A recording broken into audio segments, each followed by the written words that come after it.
président de la République poursuit sa visite dans les régions du Kabadougou et du Folon dans le district du Denguélé. Dans ses messages, le président a parlé de développement économique et social de la Côte d'Ivoire après la crise qu'elle a traversée. Alassane Ouattara a insisté sur la nécessaire cohésion sociale, la réconciliation.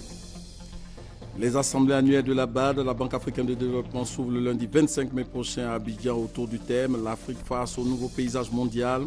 Avant l'ouverture des travaux, le service économique de la rédaction nous soutient sur les enjeux de ce rendez-vous bilan des activités de la BAD. Dans ce 20h, vous aurez un compte-rendu de la 68e Assemblée mondiale de la santé tenue à Genève, une occasion mise à profit par la ministre de la Santé, Raymond Goudou Kofi, pour présenter la politique sanitaire de la Côte d'Ivoire. Hervé Renard n'est plus l'entraîneur des éléphants footballeurs de Côte d'Ivoire. Le Français et la Fédération ivoirienne de football ont décidé de mettre un terme à leur contrat qui courait jusqu'en 2016. Voilà pour le sommaire. Bonsoir et bienvenue. Depuis le mercredi 20 mai dernier, le président de la République est dans le district du Denguélé pour une visite d'État dans les régions du Kabadougou et du Folon. Après Minignan, Kagnasso, le président Alassane Ouattara a été reçu ce vendredi par les populations de Gbeleban et Samatigila pour les temps forts de cette troisième journée et le compte-rendu d'autres activités liées à cette visite d'État. Nous donnons tout de suite l'antenne à Ali Diarra-Souba sur place à Oudéné dans le Denguélé pour l'édition spéciale. Ali Diarra-Souba, vous avez l'antenne.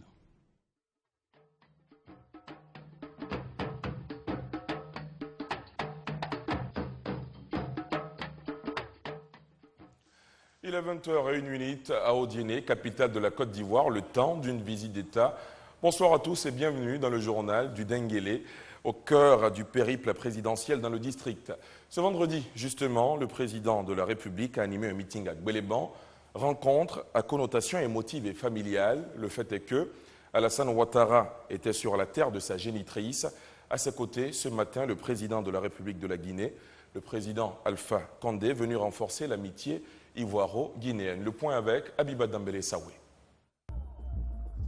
Ado à Gbeleban, chez ses oncles et tantes maternelles qui se sont tous rassemblés, les Sissé, les Traoré, les Koné et les populations de Gbeleban, de Seydougou, d'Odiéné, en somme des régions du Kabadougou et du Folon. Tous voulaient voir, toucher et entendre celui dont le nom a traversé les frontières de la Côte d'Ivoire. Alassane Ouattara, au destin extraordinaire, le prédestiné, celui pour qui la prophétie s'est réalisée. Il était là, heureux comme un fils qui retrouve ses parents, mais triste de ne pas avoir sa chère mère à ses côtés, Ayana Bintou Sissé, qui aurait été si fière d'accueillir son fils Alassane Ouattara, devenu président de la République de Côte d'Ivoire. Tour à tour se sont succédés pour le mot de bienvenue. Adama Koné, directeur général du Trésor et fils de la région, il a su traduire le bonheur des parents de Alassane Ouattara. Avec la force et la sincérité de l'amour d'une mère à l'égard de sa progéniture, tous vos parents de Gbeleban, dans un élan de cœur, ont-ils prié de jour, mais également dans le silence de la nuit et dans l'intimité de leur chambre pour votre succès. Ensuite, Doumbia Alassane, le porte-parole des populations. Il a dit le bonheur de celles-ci de recevoir leur fils. Les populations du département de Gbeleban, vos parents maternels sont fiers de vous, Excellence. Elles sont fières de vous avoir à la magistrature suprême de la République de Côte d'Ivoire. Quelle fierté pour une femme de voir son fils président de la République.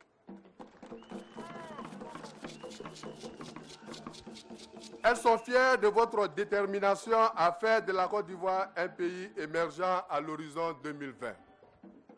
Des populations, par la voix de Doumbia Aminata, ont donné ce qu'elles avaient de plus cher. Les populations de Gbeleban offrent au chef de l'État, président de la République, leurs enfants une portion d'elles-mêmes, symbole d'amour sincère. C'est le plus beau cadeau que Gbeleban puisse lui offrir. Et des vivres pour le Nangama, 100 kg de fonio, 200 kg de sombra, 10 bœufs, 10 kg de capitaine, 3 boubous, un bélier pour le président Alassane Ouattara et un bélier pour le président de la République de Guinée, Alpha Condé. Alpha Condé venu magnifier l'amitié entre la Côte d'Ivoire et la Guinée, deux pays frères.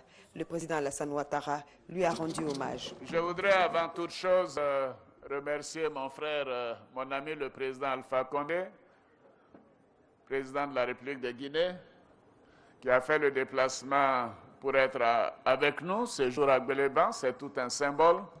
À mon frère Alpha Condé, je veux lui dire que nous sommes très attentifs à ce qui se passe en Guinée. Et je voudrais le remercier pour le dialogue qu'il a engagé avec le chef de l'opposition. Nous souhaitons la paix en Guinée. Parce que la paix en Côte d'Ivoire, c'est la paix en Guinée. La paix en Guinée, c'est la paix en Côte d'Ivoire. Donc, cher aîné Alpha, je continue de compter sur toi pour continuer ce dialogue et faire en sorte de trouver des solutions pour que les prochaines élections se passent dans de très, très, très bonnes conditions. Je sais que tu es un homme de parole et que je peux compter sur toi, cher grand frère. Le chef de l'État a ensuite remercié ses parents pour leurs prières et leurs bénédictions. C'est grâce à vos prières, c'est grâce à votre persévérance, c'est grâce à vos bénédictions. Et parce que vous y avez cru, et malgré les très grandes souffrances dont certaines viennent d'être évoquées, que je suis là aujourd'hui en tant que président de la République de notre très beau pays. Merci à tous. Oui, la politique ne doit pas diviser les Ivoiriens. Oui, la politique doit être une saine compétition qui permet aux populations de choisir. Mais bien évidemment, je m'attends à ce qu'à Gbeleban, vous me choisissez à 99%. Et dans le Denguélé, et d'ailleurs, un peu partout où nous sommes passés, j'ai entendu les populations dire que le pays avait bougé, que la situation s'améliore. Bien évidemment, il y a encore des choses à faire, parce que rien n'est parfait. Mais nous allons continuer sur cette lancée. Et de Gbeleban, je peux affirmer que nous n'allons exclure aucune région, aucun département de Côte d'Ivoire dans ce que nous avons entrepris. Oui, je crois en notre beau pays, je crois en la cohésion nationale et je suis sûr que ce beau pays que Houphouët-Boigny nous a laissé va retrouver ses équilibres et bien évidemment sa grandeur. Nous continuerons grâce à vous, grâce au travail des enfants d'Houphouët-Boigny qui se sont retrouvés. Gbeleban, le village de Nabintou Cissé. Gbeleban, du nom d'un arbre dont la légende dit que celui qui l'utilise pour se curer les dents de sa bouche ne sort que des paroles véridiques. Et cela s'est vérifié. Et à ce meeting de Gbeleban, une mention spéciale a été adressée à la RTI, la radiodiffusion télévision ivoirienne. Le président de la République a félicité Koné Lanciné, directeur de l'information, pour l'excellent travail abattu à la tête de cette direction de la radiodiffusion télévision ivoirienne. Toute la RTI en est fière. Autre activité du chef de l'État à Gbeleban, ce vendredi, après son meeting, le président de la République est allé inaugurer le tout nouveau pont qui relie Gbeleban à la Guinée, une infrastructure qualifiée d'utile que le président Ouattara a mis en service avec à ses côtés son épouse et son homologue guinéen, le témoignage de Thomas Guessambi. Les bons qualitatifs, les localités du pays continuent d'en faire sous la gouvernance Ouattara. Un ouvrage d'art pour Gbeleban. Le pont Famoussa Moriwoulé sera désormais sans doute un des passages privilégiés entre la Côte d'Ivoire et la Guinée. Et c'est avec beaucoup de joie que le président Alassane Ouattara l'inaugure en présence de son homologue guinéen ce vendredi en fin de matinée. Et nous sommes très honorés d'avoir mon aîné, mon frère, le président Alpha Condé, qui est là pour l'inauguration de ce pont qui relie la Côte d'Ivoire à la Guinée. Monsieur le Président, merci d'être là. Et, en tout cas, je crois que nos populations apprécient beaucoup cet ouvrage. Et, en tout cas, moi, je m'en réjouis. Et je voudrais féliciter le Premier ministre, le ministre Patrick Hachi, et tous ceux qui ont travaillé à faire de cela une réalité. C'est un jour important pour les populations de Côte d'Ivoire et de Guinée. c'est juste venir apporter mon soutien à mon jeune frère, à mon conseil économique, mais surtout montrer que la Guinée et la Côte d'Ivoire, c'est le même pays. Des deux côtés, c'est les mêmes populations qui parlent les mêmes langues, les mêmes coutumes. Donc c'est très bien que ce pont puisse se relier parce que les Guinéens viennent nous marcher de ce côté, les Ivoiriens viennent nous marcher de Senko. Donc c'est une très bonne chose parce que ça va faciliter la communication. La construction de ce pont, toute une vision, toute une approche et tout un programme, a laissé entendre le ministre ivoirien des infrastructures économiques à l'occasion. Ce pont que vous voyez là, qui est d'une longueur de près de 140 mètres, de 2 fois une voie, a coûté environ 3 milliards d'euros, mais surtout, c'est réalisé en 3 mois. C'est-à-dire en 12 semaines, il n'y avait absolument rien ici. Donc, c'est une technologie qui utilise des piliers en béton, génie civil, et des poutres et un tablier métallique. Dans ce programme que le chef de l'État a initié, c'est 14 ponts de ce type-là qui vont être réalisés sur toutes les régions de l'ensemble du territoire national. Et si cette expérience est concluante, comme l'ont fait d'autres pays de l'Asie du Sud-Est, l'Amérique latine en particulier, tous les ponceaux à l'intérieur des pistes et des sections de routes rurales qui souffrent justement de rupture vont effectivement être réalisés avec cette technologie-là. Et ça va véritablement changer l'accessibilité, surtout des zones productrices de produits agricoles.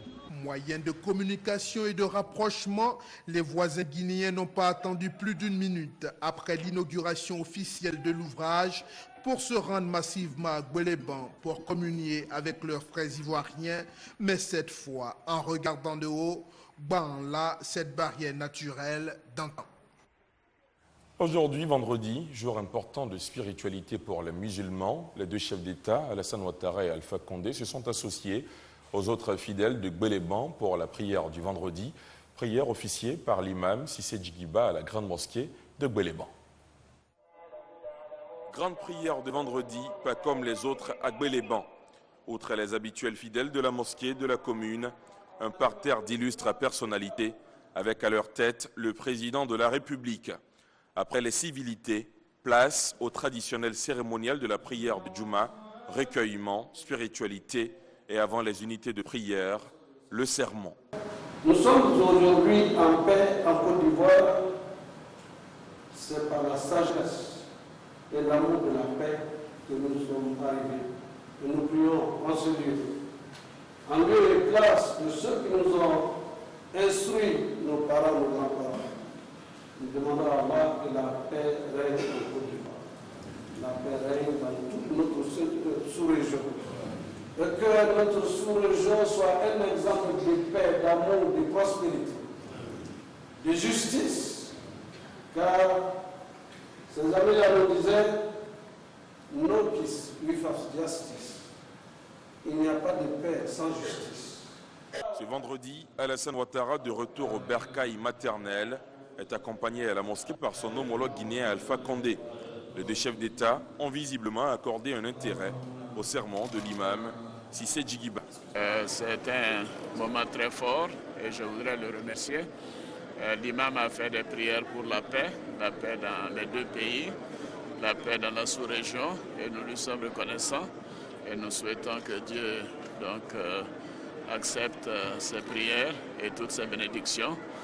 C'est une visite mémorable pour moi, non seulement de revenir sur mes terres maternelles, mais d'être aux côtés de mon aîné, que je remercie infiniment d'avoir fait ce déplacement. Ce vendredi, les imams, les hommes du troisième âge et tous les fils et filles de Gbeleban ont prié pour le fils de leur sœur Adjana Bintou Cissé, leur fils, frère et neveu, pour lequel ils ont souhaité beaucoup plus de réussite dans l'exercice de ses fonctions présidentielles. Dernier sujet ce soir sur Gbeleban et on parle maintenant développement. Le département a énormément bénéficié de cette visite présidentielle. À ce jour, Gbeleban a énormément progressé. Plus de 6 milliards 440 millions de francs CFA issus du programme présidentiel d'urgence PPU y ont été investis. Eugène Atoubé. À partir d'Odjéné, rallier les autres départements du district du Denguélé est pour automobilistes et motocyclistes une partie de plaisir. Un travail immense de reprofilage des pistes et ouverture des voies y a été effectué. Plus de 3700 km de pistes et routes au total ont été traités et rendus praticables. Montant total de l'investissement, 22 milliards de francs CFA, financé par le programme présidentiel d'urgence. Avant les 10 ans passés, la route n'était pas bonne. On roulait premier, deuxième par rapport à la route, tellement c'était escalier. Aujourd'hui, ça va un peu mieux. Mais on souhaite le goudron aussi. On sent que le pays a émergence maintenant. Oui, on sent l'émergence de route. On a la route, dans ces 2 jours-là aussi, c'est la voie même qui nous fatigue un peu. La côte là, même hier, il y a eu un accident très très grave sur la voie là. Au village, c'est un camion, la voiture de Mawa Traoré. Ils ont fait un accident ici. À chaque arrêt, il y a des accidents graves sur la côte là. Vraiment, nous, on ne sait pas comment on fait pour arranger la côte là. La route au niveau du village de Krokro-Mafele est l'objet de bien des alarmes des usagers et des populations de ce village. Le dangereux virage que l'on aborde à l'entrée et à la sortie du village n'a fait l'objet d'aucune signalisation. Il faut agir. 40 km plus loin, Gbeleban, via la sous-préfecture de Seydougou. Surprenante Gbeleban, transformée et fièrement assise sur ses 6,5 km de bitume obtenus dans le cadre du PPU.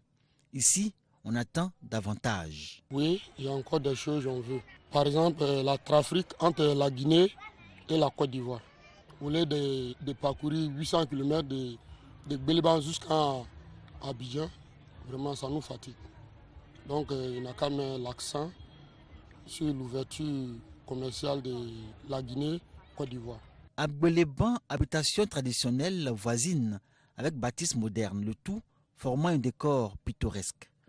L'odeur du village y est encore forte, en même temps que l'on trouve de nombreuses infrastructures modernes qui portent la marque PPU. Outre le bitume, la ville peut se targuer d'obtenir une voirie entièrement réhabilitée. Le château d'eau a vu sa capacité renforcée et de nouveaux forages ont été réalisés pour favoriser l'accès de tous à l'eau potable. Il y a aussi les villages que le PPU a touchés. Krokro-Mafele, par exemple, va compter un nouveau forage. Et le village attend aussi l'achèvement des travaux de son électrification. Dans un premier temps, nous pourrons vraiment avoir des moulins. Et donc, nous avons dès lors vraiment cessé de piler vraiment la main. Et donc, je pense que nos frères aussi auront accès à la télévision, aux sources d'information. Et donc, je pense que vraiment, ça va booster vraiment le développement, en tout cas, du village. On a reçu cette pompe. Ça nous a fait plaisir, mais ça ne suffit pas. Le village est bien gros et il y a assez de population. Il nous faut un château. Des besoins encore énormes malgré le volume des investissements dans le département de Gbeleban. 1,3 milliard de francs CFA dans le domaine de l'eau. 5 fois plus dans le domaine des infrastructures routières pour un investissement total d'environ 6,442 milliards de francs CFA. Gbeleban aujourd'hui est dans une phase de métamorphose. Auréolé de ses acquis et surtout du fort sentiment d'attachement de ses filles, fils et cadres, ce jeune département se positionne aujourd'hui dans le district du Denguélé comme une localité avec laquelle il faudra compter et même composer. Et ce message de l'état-major général des forces républicaines de Côte d'Ivoire, suite aux accidents graves de la circulation déplorés depuis le début de la visite d'État du président de la République dans le district du Denguélé, les forces républicaines de Côte d'Ivoire, en collaboration avec la gendarmerie nationale et la police nationale, rappellent aux usagers de la route de se conformer scrupuleusement aux consignes préalablement établies. Ainsi, vu la grande poussière soulevée lors du passage de nombreux véhicules, il a exigé une limitation de la vitesse et éviter les dépassements dangereux. Fait au Diéné le 22 mai 2015. Cet après-midi, c'était l'étape de Samatigila. La commune a aussi eu droit à son meeting, même son de cloche que les autres départements. Reconnaissance au président Ouattara, réaffirmation de soutien à sa candidature à la prochaine présidentielle et souhait de développement local. À côté de tout ça, Samatigila a aussi accordé un point d'honneur à la mobilisation, vous le voyez sur ces images. À la tribune, le président de la République le dira, aucun département de Côte d'Ivoire ne sera exclu dans ce qu'il compte entreprendre pour le développement du pays. Il a demandé aux populations de Samatigila de continuer à prier pour lui et pour son aîné, le président Henri Konan Bédié, pour tout ce qu'il a fait à ses côtés pour le bonheur des Ivoiriens. Je vous propose de l'écouter. Samatigila, cité de prière, cité de connaissance, chargé d'histoire. Je sais que vos bénédictions, vos prières ont toujours porté et m'ont particulièrement soutenu. Et je viens donc vous dire un grand merci. Et vous dire que Fantagbe aussi vous salue. Elle vous salue et elle m'a chargé de vous dire combien elle tient à vous et qu'elle aura l'occasion de revenir vous voir à Samatigila. Je considère que la visite ici est une visite familiale, une visite de remerciement et une visite aussi pour continuer de recueillir vos bénédictions et vos prières pour tous les jours et notamment pour l'élection présidentielle d'octobre 2015. Je sais que je peux toujours compter sur vous, chers parents.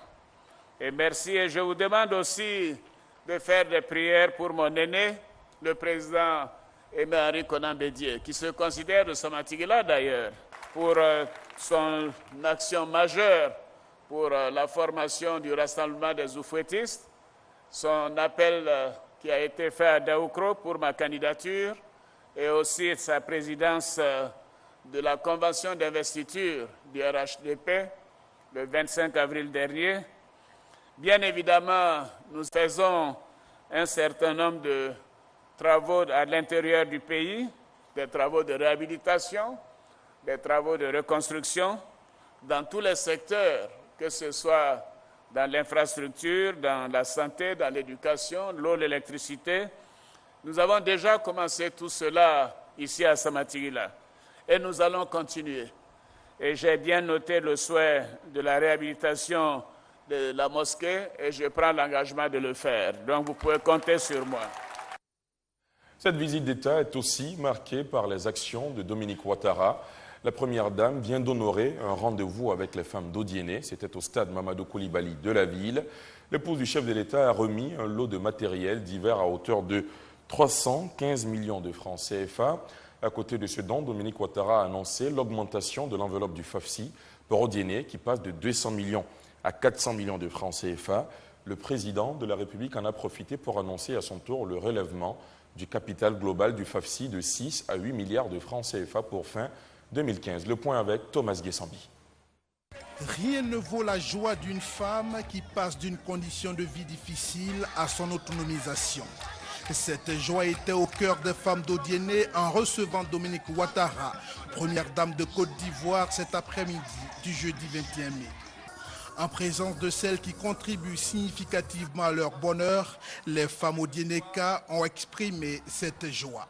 Que la condition des femmes du Denguélé n'est pas très reluisante, Madame la Première Dame. Ce fonds que vous avez déjà octroyé aux femmes avant d'arriver ici a énormément soulagé beaucoup d'entre elles. Oui, grâce à vous, des mères ont entrepris des activités génératrices de revenus et elles ont pu faire des économies considérables. Elles sont sorties petit à petit de leurs difficultés financières pour devenir autonomes. Avec l'arrivée du fonds de Mme Dominique Ouattara, j'ai pu réaliser mon petit commerce. Je le fais. Aujourd'hui, j'ai mon petit coin de noix à café express. Je vends mon attiqué Garba. J'ai pu rembourser les 300 000 francs de FAFSI.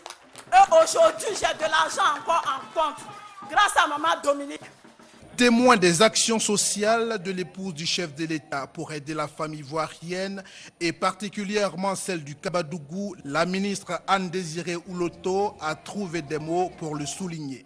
À Abidjan, à Yamoussoukro, à Bengourou, à Grand Bassam, à Korogo, à Bouaké, à Zopé, récemment, pour ne citer que ces villes, partout, Madame la Première Dame, vous avez changé la vie des femmes. Vous avez changé la vie des familles, vous avez changé la vie des enfants. C'est donc avec joie que j'ai l'honneur, encore une fois, d'être témoin du bonheur que vous offrez à vos belles sœurs du Denguélé. C'est par des hommages à feu Adja Nabitou Sissé, la regrettée mère de son époux, que Dominique Ouattara commence son adresse à ses sœurs et à ses belles sœurs, avant d'annoncer de bonnes nouvelles. Chers frères et sœurs, Je ne peux pas venir à Odiéné, terre d'origine de notre regrettée maman, Feu Adjane Bintou Cissé, sans lui rendre hommage. Son affection, son sens de la tolérance, ainsi que sa grande sagesse ont guidé les pas de son fils Alassane. Il est aujourd'hui un grand président dont elle aurait été très fière. Que son âme repose en paix. Parti d'un fonds de démarrage d'1 milliard de francs CFA, le FAFSI bénéficie aujourd'hui d'un capital de 6 milliards de francs CFA grâce à la confiance du président de la République envers les femmes. Jusqu'à ce jour, une première tranche de 200 millions avait été mise à la disposition des femmes du Denguélé, ce qui a permis à 2000 femmes de voir leurs projets financés et de devenir des femmes actives et autonomes. Aussi, mes chères sœurs, c'est avec joie que je vous annonce que nous vous apportons aujourd'hui un financement supplémentaire de 200 millions qui pourront bénéficier à 2000 nouvelles femmes. Complice d'avec son épouse dans l'amélioration des conditions de vie des femmes de Côte d'Ivoire, le chef de l'État n'a pas fait que venir saluer les femmes au stade Mamadou Koulibaly. Je voudrais féliciter Dominique, de dire que ce FAFSI est un très grand succès. Et je voudrais vous dire que nous allons continuer. Nous allons continuer et nous sommes déjà à 6 milliards de capitalisation, 6 milliards pour le FAFSI. Alors je viens de consulter le Premier ministre et le ministre des Finances. Alors il se trouve que le ministre des Finances est une femme, donc elle ne pouvait pas dire non. Alors ils ont accepté que d'ici la fin de l'année, nous allons ajouter 2 milliards sur les 6 milliards. Alors donc nous serons à 8 milliards d'ici la fin de l'année. Bon, alors je leur ai dit, mais et 2016? Bon, le Premier ministre dit, on peut faire encore 2 milliards en 2016. Donc, d'ici fin 2016, le FAFSI atteindra 10 milliards de francs CFA. Pour le reste, les populations d'Odiéné récoltent 315 millions de francs CFA de dons en vivres et en non-vivres. Et au total, ce sont plus de 800 millions de francs CFA de dons que la première dame Dominique Ouattara fait aux différents départements du district du Denguélé. Hier, le chef de l'État a ouvert les vannes du système d'adduction d'eau de l'Ogbanasso. Avec ce geste, l'alimentation en eau potable de la ville d'Odiéné est assurée pour les 15 années à venir. L'Ogbanasso, village historique, devient ainsi le premier village à bénéficier de l'eau potable. C'est un sujet d'Abiba Dambélé-Sawé. Plus de problèmes d'eau dans les 15 années à venir pour la ville d'Odiéné. Le président de la République a mis fin au calvaire des populations d'Odiéné et singulièrement de l'Ogbanasso, premier village d'Odiéné et village symbole, poudrière dans les temps anciens. L'Ogbanasso était la poudrière de mon grand-père Bourmamé. Puisque Bourmamé était entre le Mali et la Côte d'Ivoire. Principalement entre Ségou et Odiéné. Parce que le roi de Ségou était son ami, un peu. Et il passait souvent pour aller l'aider quand il avait des difficultés et il revenait à Odiéné. À cette époque, il y avait des razzias et il fallait organiser des troupes pour pouvoir affronter ces razzias. Il était obligé d'être avec des armes pour pouvoir protéger le royaume, non seulement de Ségou qui était pour son ami, mais aussi le royaume du Kabadougou. L'Ogbanasso, qui vivait sur son passé glorieux, est maintenant un village de 200 âmes confronté à des problèmes tels que le manque de classe, les problèmes de ces femmes et de ces jeunes. Nous n'avons pas de logement, on n'a pas de latrines pour les enfants, on a seulement un seul bâtiment de 3 classes. On souhaiterait que vraiment qu'ils nous donnent le second bâtiment de 3 classes. Vraiment, ça va nous faire plaisir. Ceux de ciel là, depuis 72, nous on a un problème d'eau. Depuis 72, nous on n'a pas l'eau potable. C'est dans les puits seulement, nous on s'est débrouillé, puis au marigot. Mais tous ces habitants se félicitent de bénéficier de l'eau potable après tant d'années à consommer l'eau de puits, puis de la pompe à motricité humaine. Il n'y avait pas de l'eau ici. On partait prendre de l'eau au puits là-bas. Maintenant, ça va. On prend de l'eau à côté de nous ici. Nous remercions le président de la République parce que l'eau est source de vie. Nous disons Aniché, Aniché, monsieur le président. Merci, monsieur le président. Merci beaucoup. Le Gbanasso, village historique, fier de son passé, peut être fier maintenant de son présent, de village où l'eau coule à flot pour le bien-être des populations. Dernier sujet de ce journal du Denguélé, les membres du gouvernement sont présents dans le Denguélé aux côtés du chef de l'État pour ce séjour au Dieneka. L'un d'eux, le ministre chargé du budget, en a profité hier pour effectuer une visite de travail à la rencontre des structures régionales sous sa tutelle. Abdourahmane Sissé était hier à la direction régionale des impôts d'Odiéné. Reportage. Le ministre chargé du budget chez ses collaborateurs de la direction régionale des impôts d'Odiéné. Profitant du passage dans la région du président de la République, Abdourahmane Sissé est allé toucher du doigt les réalités de ces agents de la régie financière qui éprouvent certaines difficultés dans l'exercice du recouvrement et de leurs fonctions. Nous vivons des réalités vraiment difficiles sur le terrain. La première des choses, c'est la reconstruction du site des impôts d'Odiéné. Nous sommes quand même un chef-lieu de région, un chef-lieu de district. Et il se trouve que la direction générale des impôts n'a pas encore de locaux qui soient vraiment à la hauteur de nos aspirations. Convaincu de la pertinence de cette doléance, le ministre auprès du Premier ministre chargé du budget rassurera les agents de la direction régionale de son appui. Nous avons énormément de dépenses à faire. Le budget s'élève à plus de 5 000 milliards de francs CFA. Ces 5 000 milliards de francs CFA, il faut les mobiliser. Ces 5 000 milliards de francs CFA seront mobilisés grâce au travail de chacune et de chacun des agents des impôts et des douanes, et bien entendu de l'ensemble des autres régies. Donc, pour attendre un résultat de nos agents, il faut que nous les mettions dans de bonnes conditions. Et je prendrai toutes les dispositions pour qu'ils soient dans de bonnes conditions, de sorte à ce que toute la Côte d'Ivoire puisse en profiter. Le ministre vient de me dire que la semaine prochaine, nous aurons 2 doubles cabines. C'est déjà une avancée. Au niveau du bâtiment, il a dit également que dans le bref délai, le bâtiment des impôts qui est situé sur le terrain appartenant aux impôts sera rénové. Il a dit qu'il s'occupera du problème de la rotation du personnel également. Donc tout ça mis ensemble, la visite du ministre dans nos locaux n'est que bénéfique. Installée en 2011 pour couvrir les régions du Folon, du Kabadougou et du Bafing, la direction régionale des impôts d'Odiéné réalise un accroissement significatif de recettes d'année en année. De 165 millions en 2011, elle est passée aujourd'hui à 693 millions de francs CFA de recettes réalisées. Avant de vous passer l'antenne, David Mobio, le rappel du programme de la journée de demain. Demain, effectivement, le président de la République sera à Madinani sur le coup de 10h30 pour son 5e meeting.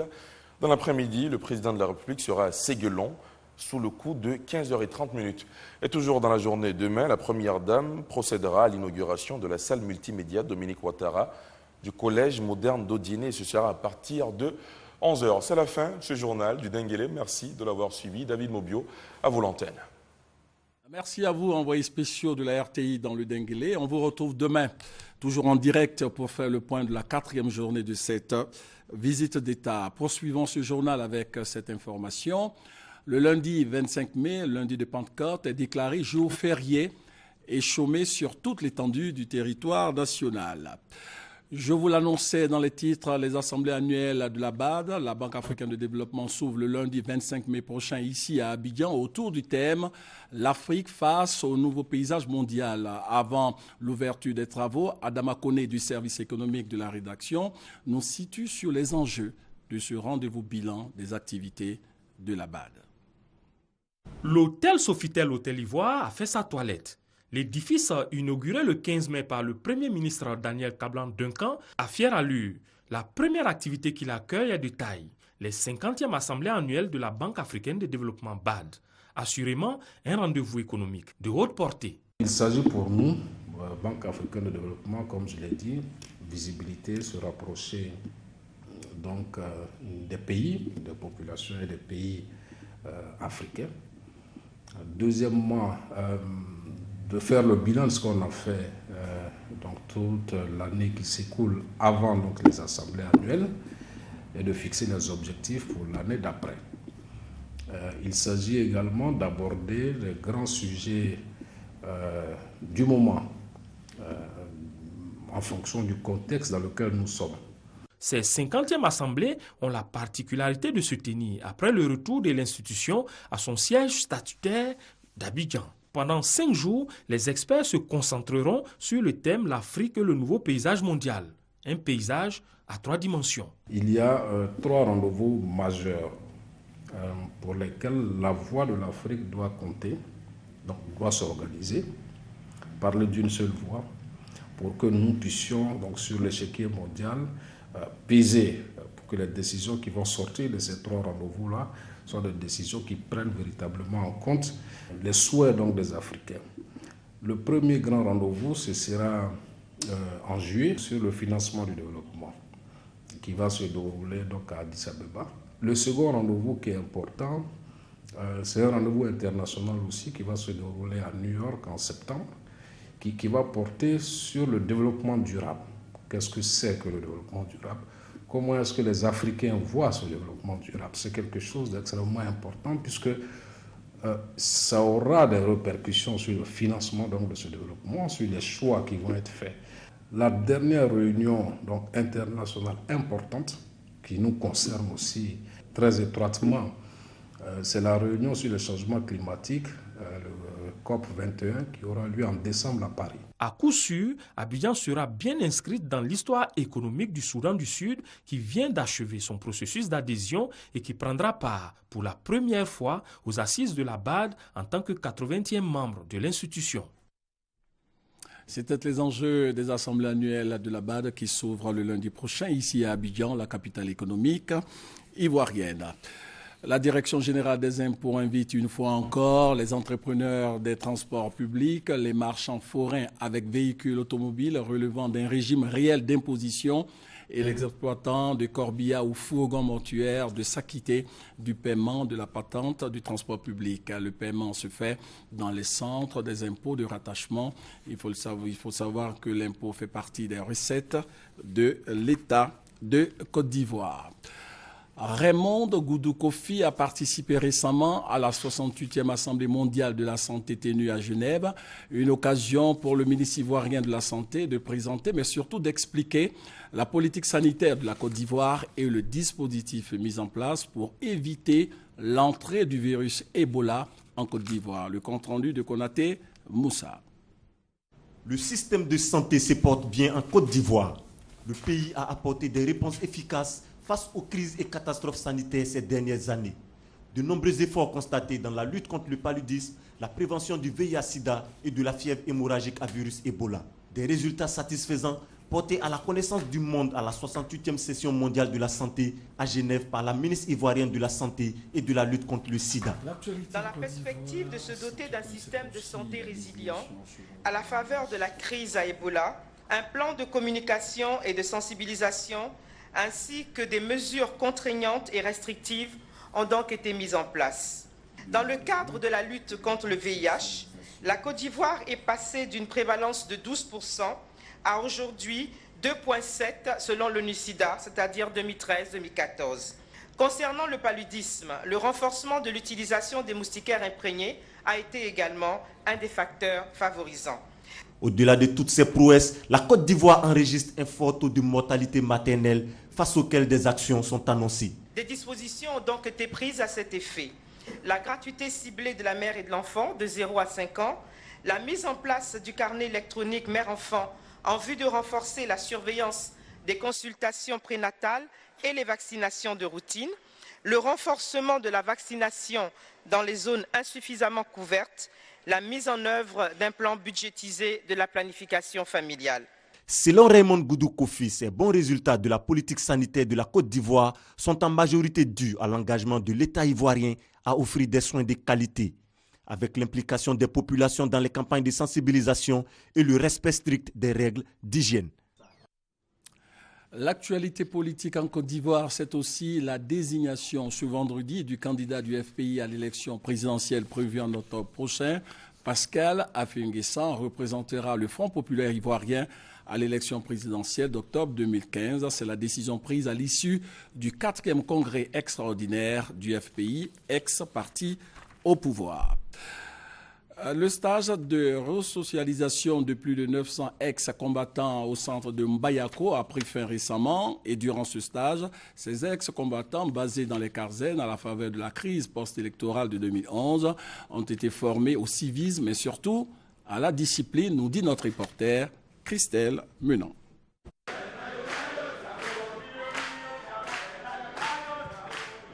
Ils sont 992 hommes et femmes, tous ex-associés au FRCI. Dans ce site de Wokokro à Mbayakro se termine leur stage de resocialisation encadré notamment par des sociologues, la Croix-Bleue et des agents de la gendarmerie nationale. Aujourd'hui, ils sortent de ce camp après avoir été instruits durant un mois dans divers modules, notamment le civisme, les droits de l'homme ou la comptabilité simplifiée. Ils bénéficient pendant leur resocialisation d'une prise en charge psychologique qui leur permet de surmonter leur traumatisme ou de décrocher de certaines addictions telles que la drogue ou l'alcool. À leur sortie, on leur remettra un pécule de 40 000 francs, un bon de permis de conduire, un carnet de compte bancaire ou un bon de formation AGFOP pour ceux qui en ont besoin. Bonheur, c'est le nom de l'opération qui permet à ces ex-associés FRCI de passer d'ex-combattants à citoyens. Partie intégrante du processus DDR, l'opération Bonheur implique la DDR, l'état-major des forces armées et les partenaires non gouvernementaux ou onusiens. Aujourd'hui, je suis venue à la Resso. J'ai été transformée.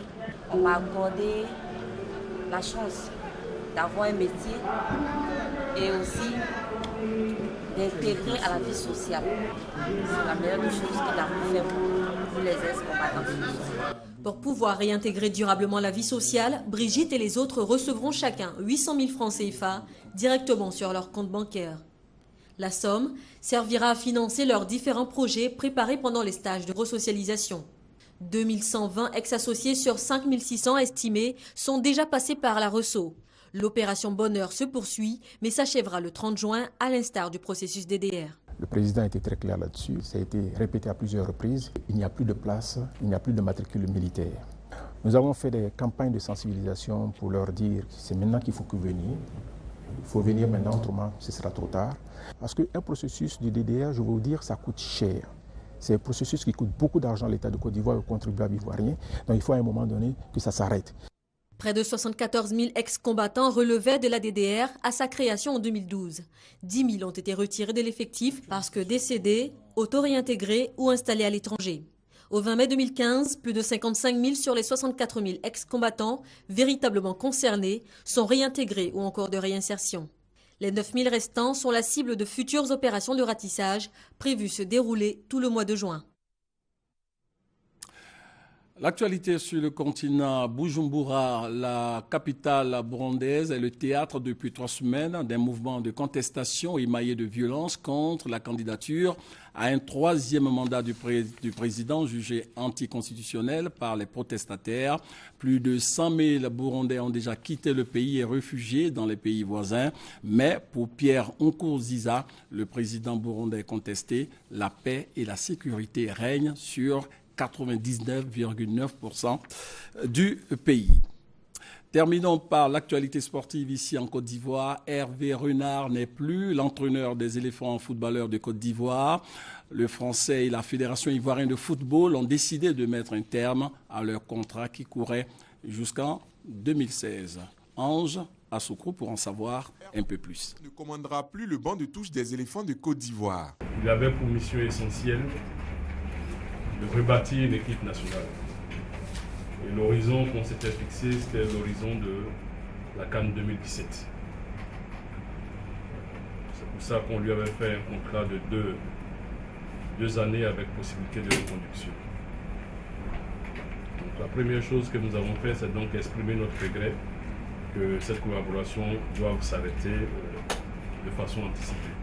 Après avoir brillamment remporté la CAN 2015 avec les éléphants, Hervé Renard veut s'attaquer à de nouveaux challenges. En ayant remporté 2 titres en 2012 et en 2015, je me suis dit que, d'une part, je vous l'avoue sincèrement, il me serait difficile de faire mieux sur ce continent. Et je me suis dit qu'il était temps de relever d'autres challenges, c'est-à-dire côtoyer le plus haut niveau de ce qui se fait en club en Europe. Hervé Renard est fortement pressenti pour remplacer René Girard au poste d'entraîneur de Lille en Ligue 1 française. Les dirigeants de la FIF ont accédé à sa demande de partir sans révéler les conditions de cet accord avec leur ancien employé. La fédération a pour sa part déjà entamé des démarches pour trouver un successeur à celui qui, 23 années après, a offert une deuxième Coupe d'Afrique des Nations à la Côte d'Ivoire. Fin de ce 20h et merci de l'avoir suivi.